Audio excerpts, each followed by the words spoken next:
नहमदुहु व नसल्ली अला रसूलिहिल करीम। नरवाल पाकिस्तान से सवाल आया कि मैयत को कितनी मरतबा गुस्ल देना चाहिए, एक मरतबा या दो मरतबा।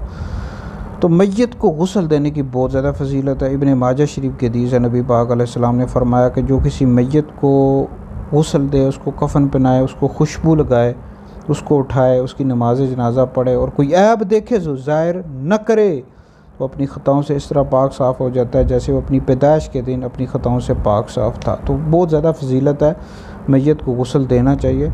बार शरीयत में है कि मैयत को गुस्ल देना, कफन पहनाना, उसकी नमाज जनाजा पढ़ना, उसको दफन करना फ़र्ज़ किफ़ाया। नहीं, सब लोगों में से बाज़ लोगों ने काम कर लिया तो बाकी लोग भी बरी ज़िम्मा हो गए।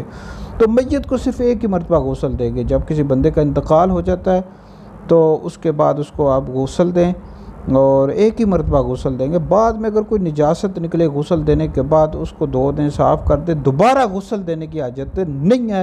ये बाज़ इलाक़ों में कुछ ख़वातीन करती हैं या कुछ मर्द भी इस तरह करते हैं, तो एक ही मरतबा गुस्ल देंगे, दो मरतबा गुस्ल नहीं देंगे। मुशक्क़त में आ जाता है, हर्ज में आ जाता है। तो ये वीडियो सुनकर आप लोग दूसरे लोगों तक भी पहुँचाएँ, शेयर कर दें, ये आपके लिए बहुत बड़ा सदका जारिया है।